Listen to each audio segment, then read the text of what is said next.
Hi guys, it's Friday! Yay, we get the weekend tomorrow, which is actually just kind of like all the other days, except you don't have to do work for me. But today I'm gonna read some of our robot book, and I also sent your parents some information about our Zoom call today, so I hope I get to see some of you this afternoon, just to kind of discuss what's been going on, how you're doing, what you think of the book so far. So hopefully I'll see you guys soon this afternoon. But today we're going to read a few chapters of The Robot, The Wild Robot, and the first chapter is called The First Flight, chapter 39. Bright Bill had spent his entire life by the pond, and he was becoming very curious about what lay beyond his neighborhood. So one day his mother said to him, "Let us go for a walk, and I will show you more water than you can possibly imagine." Roz placed the gosling on her flat shoulder, and the two of them set off across the island. They marched out of the forest, crossed the great meadow, and climbed uphill until they were at the top of the island's western ridge. Before them was a grassy slope that descended all the way to the dark, choppy waves that surrounded the island. "That is a lot of water," said the wide-eyed gosling. "I'm a good swimmer, but I'm not good enough to swim across that pond." "That is not a pond," said the robot. "That is an ocean. I doubt any bird could swim across an ocean." Waves rolled in from the horizon. Seagulls circled above the shore. A steady breeze blew up the slope. Bright Bill's yellow fluff had recently changed over to a coat of silky brown feathers, and he spread his feathery wings into the breeze. And then, "Mama, look!" For the briefest of moments, the wind lifted Bright Bill off the ground, but he quickly tipped backward and thumped into the soft grass. "I was flying!" he squeaked. "That was not flying," said Roz, looking back at her upside-down son. "Well, I was almost flying. I'm going to try again." "I have observed many birds in flight," said Roz. "Sometimes they flap their wings quickly, and other times they fly without flapping at all. They spread their wings and soar on the wind." "So I was soaring?" said Bright Bill. "Almost. There, look at that soaring seagull. It seems like she's doing nothing. It seems like she's not doing anything, but if you look closer, you will notice that she is making small adjustments with her wings and tail. I think you should try adjusting your wings in the wind like her." Bright Bill hopped onto a rock and opened his wings wide. "The wind is pushing me backward." "Change the angle of your wings," said his mother. "Let us see what happens when they slice through the air." Bright Bill slowly angled his wings downward. The more he turned them, the less the wind pushed him backward. And just as his wings leveled off, "Mama, look!" he squeaked as his feet left the ground. "I'm soaring! I'm soaring!" He hovered there for a second, rising a little higher than before, and then he sailed backward into the soft grass again. The gosling kept hopping onto the rock and kept riding the wind and kept tumbling into the grass until he started to find his wings. With each attempt, he floated a little higher and a little longer, and finally Bright Bill really did soar. He lifted high into the air and hung there, floating. He turned his wings down and felt himself drop. He wiggled his tail feathers, and he felt himself veering back and forth. I hope that plane that just flew over us is a better flyer than Bright Bill. "I'm a natural!" he squeaked.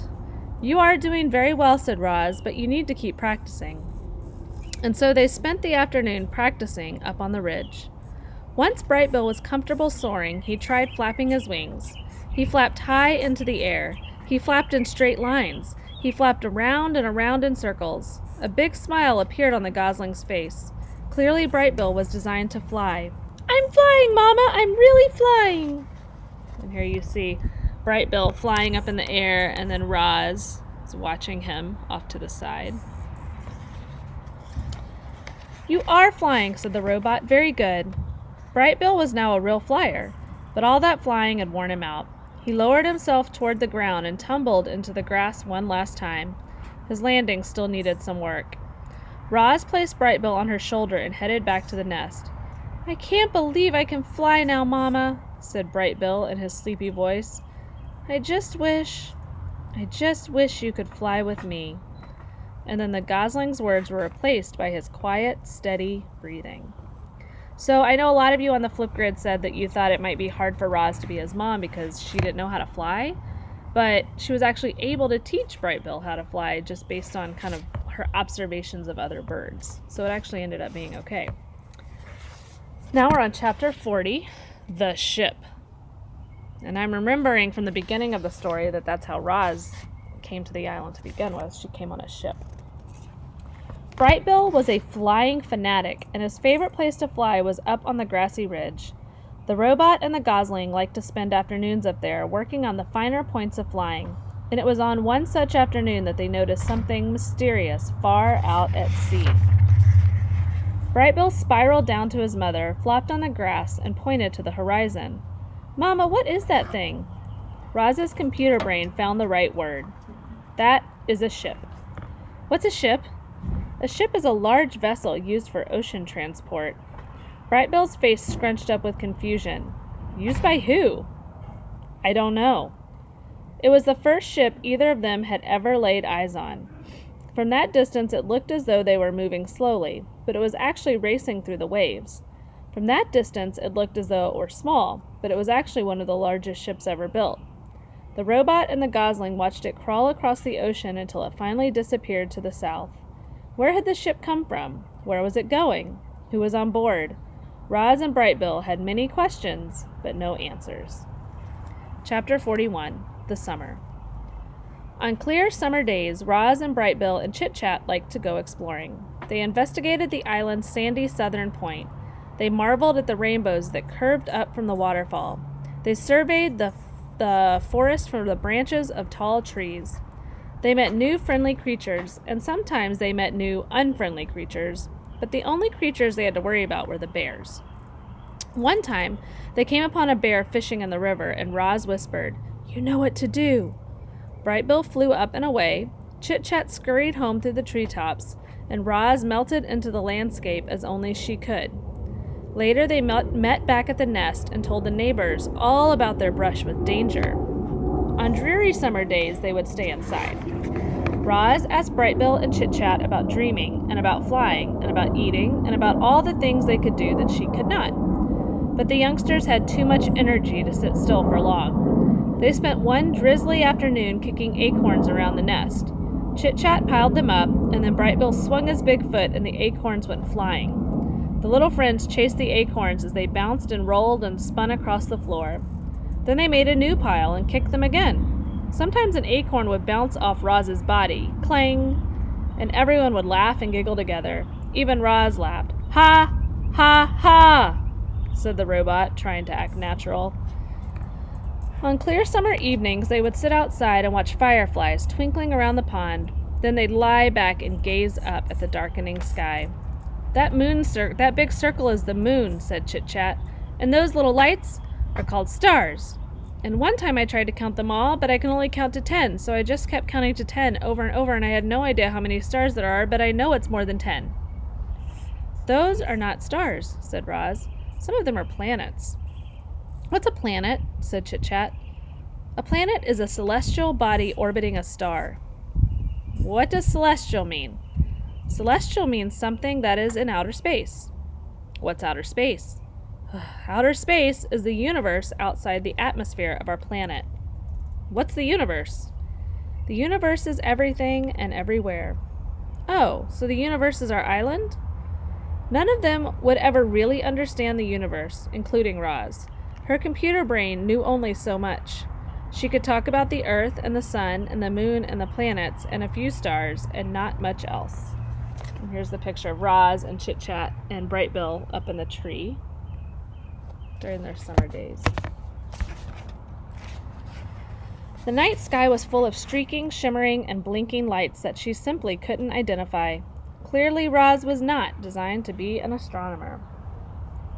On dreary summer evenings, Roz and Brightbill would curl up together, just the two of them, and listen to the rain pattering on the roof of the nest. The robot would tell stories of annoying pine cones and terrible storms and camouflaged insects. But the sound of rain always made Brightbill sleepy, and he'd been out before his mother could ever finish a story. Chapter 42, The Strange Family. It was a sweltering afternoon, and the heat had put everyone in a bad mood. Roz was standing in the shade watching her son out on the water. The other goslings were teasing him about something when they suddenly burst into laughter, and Bright Bill turned and hurried home with a stormy expression on his face. He stomped into the garden and right past his mother without saying a word. "What is wrong, Bright Bill?" said Roz as she followed her son into the nest. "Nothing!" he squawked. "Leave me alone!" "Tell me what is wrong." "I don't want to talk about it." "Maybe I can help." "Mama, the other goslings were making fun of me." "What did they say?" "They called you a monster and then laughed at me for having a monster mother." "They should know by now I am not a monster. Would you like me to talk to them?" "No! Don't do that. That'll just make things worse." The robot sat next to her son. "Mama, I know you're a robot, but I don't understand what a robot is." "A robot is a machine. I was not born. I was built." "Who built you?" "I do not know. I do not remember being built. My very first memory is waking up on the northern shore of this island." "Were you smaller back then?" asked the gosling. "No. I have always been this size." Roz looked down at her weathered body. "However, I used to be shiny like the surface of the pond. I used to stand straighter than a tree trunk. I used to speak a different language. I have not grown bigger, but I have changed very much." The robot wanted to explain things to her son, but the truth was that she understood very little about herself. It was a mystery how she had come to life on the rocky shore. It was a mystery why her computer brain knew certain things, but not others. She tried to answer Bright Bill's questions, but her answers only left him more confused. "What do you mean you're not alive?" squawked Bright Bill. "It is true," said Roz. "I am not an animal. I do not eat or breathe. I am not alive." "You move and talk and think, Mama. You're definitely alive." It was impossible for such a young goose to understand technical things like computer brains and batteries and machines. The gosling was much better at understanding natural things like islands and forests and parents. Parents. The word suddenly left Bright Bill feeling uneasy. "You're not my real mother, are you?" "There are many kinds of mothers," said the robot. "Some mothers spend their whole lives caring for their young. Some lay eggs and immediately abandon them. Some care for their offspring of other mothers. I have tried to act like your mother, but no, I am not your birth mother." "Do you know what happened to my birth mother?" Roz told Bright Bill about that fateful day in spring, about how the rocks had fallen and only one egg had survived, and how she'd put the egg in a nest and carried it away, about how she'd watched over the egg until a tiny gosling hatched. Bright Bill listened carefully until she finished. "Should I stop calling you Mama?" said the gosling. "I will still act like your mother no matter what you call me," said the robot. "I think I'll keep calling you Mama." "I think I will keep calling you Son." "We're a strange family," said Bright Bill with a little smile, "but I kind of like it that way." "Me too," said Roz. All right, guys. So we're going to stop there. Next week we'll start with chapter 42. It's called The Gosling Takes Off. I'm not going to have you do a Flipgrid today because I will see you in a Zoom meeting. So have a good weekend, and I will talk to you soon. Bye.